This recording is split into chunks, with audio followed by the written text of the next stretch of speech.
ኤልያስ ሳያውቀው ጽዮንን ረስቷት ስለ ሌላ ሴት ማሰብ ጀመረ። የክፍሉ ተማሪ ናት። ቀልድና ጨዋታው ስቧታል። የምትወደውን ሙዚቃ በልጅነቱ ተክኖ መምጣቱ ልቧን ሳይረተው አልቀረም። እሱም ወዷታል። ሳይነጋገሩ ተግባቡ። አወራችው፣ ፍቅር ጀመሩ። ጠይም ናት፣ የደስ ያላት። የሚያውቋት ሲበዛ ስርዓት ያላት ሴት ነች ይሏታል። ኤልያስም ትመክረው ነበር። ይህን አድርግ፣ ይህን አታድርግ እያለች ትቆጣዋለች። ከሱ ወጣትነት አንጻር ወግ አጥባቂ መሆኑ አይካድም።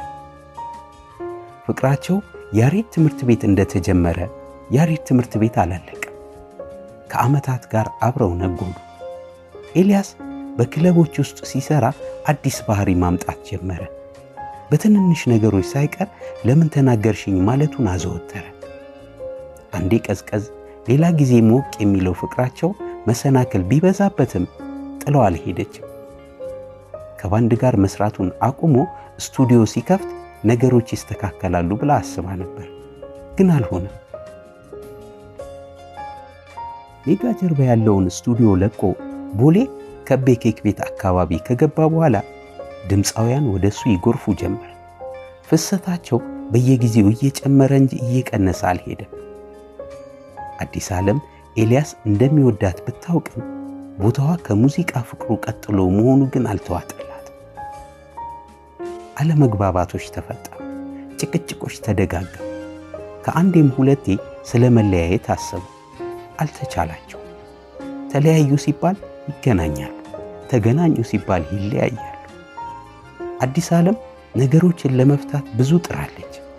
በርካታ አልበሞችን በሰራባቸው ጊዜያት አብራው የነበረች ሴት በመሆኗም በብዙ ድምፃውያን ትታወቃለች። ከቤቱ አለመጥፋቷን የሚያውቁ ሁሉም ይፋዊ የትዳር አጋሩ አድርገው ይቆጥሯት ነበር፣ ግን አልተፈራረም። ፊርማና ወረቀት ጠፊ ነው ተቀዳጅ፣ መተማመን ብቻ ይበቃል ለወዳጅ እንዲል አሰፋ ባተ ኑሯቸው በመተማመን ላይ የተመሰረተ ነበር። ለኤልያስ የቅርብ ሩቅ የነበሩ ሰዎች ሳይቀር ተፈራርመዋል ብለው ነግረውኛል። ነገር ግን በነፍሳቸው እንጂ በወረቀት አልተሳሰሩ። ለምን? የኤልያስ ወዳጆች ደግሞ ደጋግመው የሚያነሱት አንድ ባህሪ እዚህ ላይ ተጠቃሽ ይመስላል። ኤልያስ አንድ ነገርን ከወደደም ሆነ ከጠላ እስከ ጥግ ድረስ ነው። አዲስ ዓለምን ቢወዳትም ስቱዲዮ ገብቶ ሙዚቃን መስራት ሲጀምር ግን ሁሉ ነገሩን ይረሳዋል።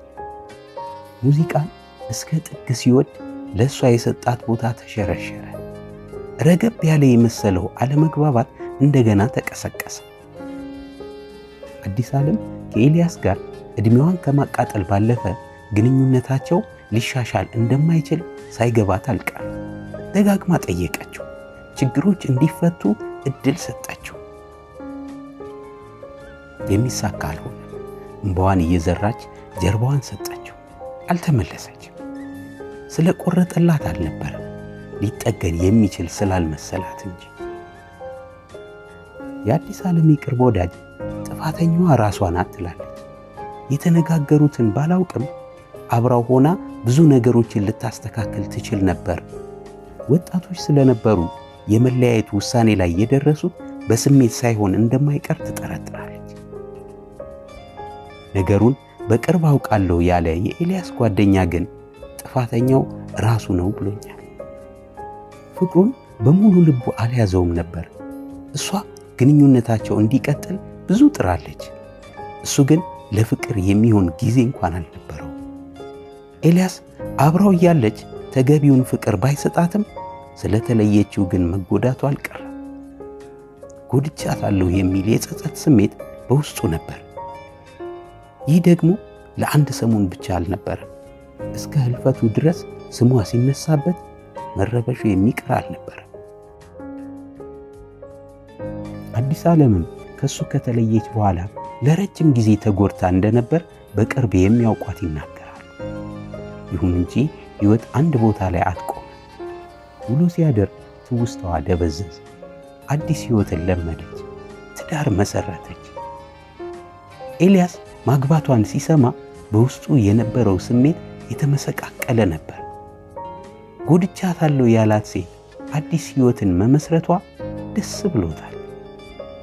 ግን ደግሞ ትናንት የኔ ያላት ሴት ላትመለስ መሄዷ ሐሴትን አይለግስም። ትናፍቀዋለች። ቅኗ አዲስ ዓለም፣ ለሱ አብዝታ የምትጨነቀው አዲስ ዓለም፣ ቤት አድማቂዋ አዲስ ዓለም ትዝ ትለዋለች። በጠይም ፊቷ ላይ የነበረው ፈገግታ በልቡ ላይ ያረብባል። ሰው መሆን አይቀርምና ያዝናል።